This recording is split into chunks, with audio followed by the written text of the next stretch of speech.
今日整檸檬蒸烏頭，有啲人鹹檸蒸烏頭，咁啊屋企冇鹹檸，有檸檬喎，咁啊檸檬蒸烏頭，咁啊薑絲葱就最後尾蘸咗油先係落，咁喺街市買一條烏頭去拖埋噶啦，擺埋輪，咁啊洗乾淨佢，少少鹽啦嚇，少少鹽，捽勻佢。點解少少唔係多咧？因為咧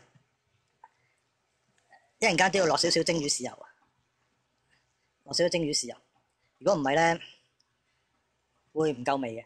咁啊簡單啦，跟住塞晒落去，呢啲啊鋪上面。中意啊戒幾刀，中意啊戒幾刀，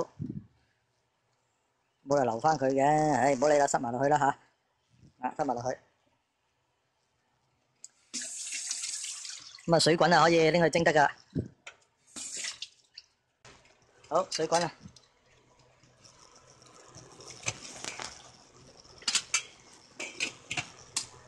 呢條魚咧就我自己個爐咧，我都係大火蒸佢14分鐘啦，14分鐘。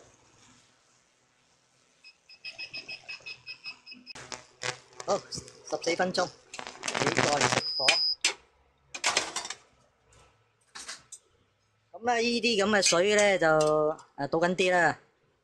話時話啦，點解啲人即係檸檬烏頭啊咁樣咧？因為咧就係覺得啲烏頭咧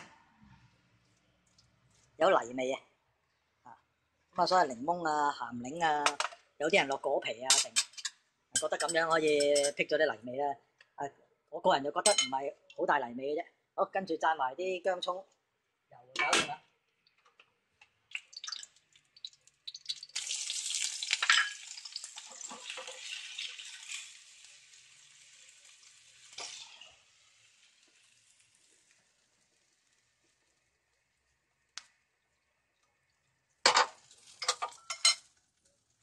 好，最後咧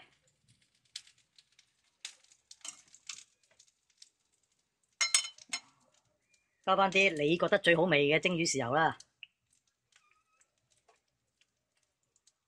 咁你話普通生抽得唔得咧？生抽，如果你知生抽靚咪都得嘅，咁再唔係加少少糖啦。好，開餐。好味，唔錯，大家可以一試。咁食得七七八八啦。大家發唔發覺冇晒啲檸檬啊？原來啲檸檬咧，就算冇落糖咧，都唔係好酸㗎。咁即係話啲酸味落晒條魚度啦，啲檸檬都食晒。不過我阿媽俾個意見幾好，佢話將啲檸檬咧切開一絲絲咁樣，可以夾到嚟食啊，仲加正。咁下次我都會咁啦。好，繼續食埋佢，拜拜。